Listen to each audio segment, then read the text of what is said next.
Hey everybody, meteorologist Brad Bedovich here for SkiSoutheast.com. It is MLK night. We're at the end of the long weekend, and what a weekend it was. If you were on the slopes this weekend, it was the best conditions by far. And judging from the webcams over the last couple of days, a lot of you were on the slopes. They were absolutely packed. So great news for the ski industry. Hopefully, you got to ski in some fresh snow, which is kind of rare in the Southeast. It's always nice to have a big ski weekend and actually have legit snow. A little bit of bad news this week, a little bit of good news. Bad news, things are warming back up. We told you it was going to be kind of a weekend cold snap with natural snow. By far the best natural snow of the season. We've got a rainstorm coming in on Tuesday for most of the Southeast, but it's not a ton of rain. It'll be in and out quickly. Then we get a lull, and then a bigger system approaches on Thursday. Now, this will likely have rain on the front side. The back side, there's going to be northwest flow, which should set the stage for at least some snow showers, especially in areas of West Virginia, Maryland, and maybe even North Carolina. Now, look at the trajectory. It's more of a west as opposed to a northwest flow, so it's a very short duration setup. It's really just cold air and moisture behind the front that's pushing through, so it doesn't last very long, except for maybe up towards Wisp and maybe Canaan Valley and areas up towards Timberline. Might get a little benefit of some increased cold and moisture there. Sunday, another system approaches, and this one to me is a more interesting one. It's Sunday night into Monday. While most of the guidance is going rain, there probably is going to be enough cold air that it's going to mix with rain and snow. So hold on to your hats for this one. That one could be kind of interesting depending on the track. And then next week, another system very similar where it could be a rain to snow setup, but definitely looks more promising. The one thing you're noticing in all this, there are a lot of storms. We just don't have the cold air. Man, if we could have had this storm track with that cold air back in December, boy, would that have been awesome. So when we look at the snowfall total over the next 7 to 10 days, I'll go into the weekend. I'll stop this on Sunday night.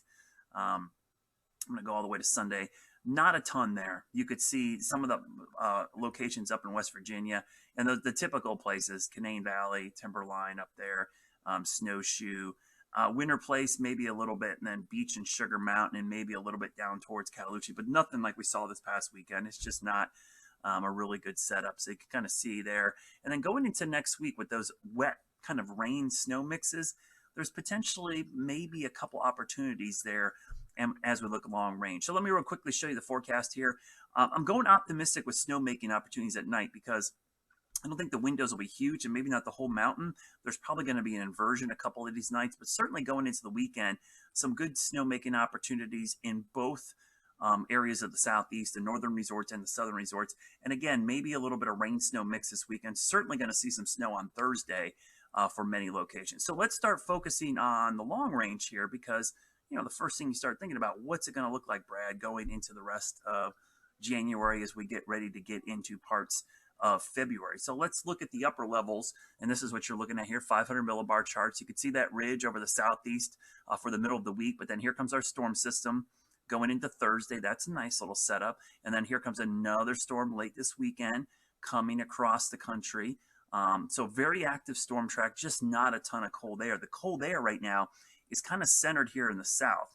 Even though the storms are getting through here, the cold air is kind of pushing down into, areas like Taos and southern parts of Colorado, the Wasatch Range, and areas around Park City and Utah. There's going to be some good snows out there.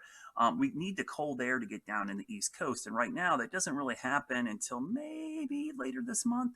There's some hints there as we get later in the month that the storm track and the cold begins to shift east. So this is by the 26th.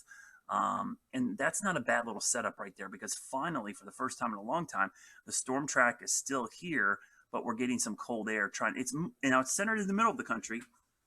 It's not perfect, but this would be a better indication of mountain snow, probably nothing east of the mountains. So snow lovers east of the mountains, that's not a great setup for the mountains, though. For skiers, that's a pretty good setup. And if we go later into the month, you could see, even though the pattern flattens out a little bit, the real big ridging is going away, and there's starting to be more of a trough kind of here with ridging going up over parts of Alaska, which is what you want to see for snow and cold in the Southeast. A little bit of ridging over the Atlantic, but not crazy. This is not a bad setup. I'll be honest with you. There's encouraging signs. It's not crazy good, but it's much better than what we've seen for the first part here in January. So hope you have a great couple of days. I'll post an update going into the weekend. If you're skiing this weekend still, or you're able to extend your weekend, boy, you're lucky. I love it. I'm going to be heading out west next weekend.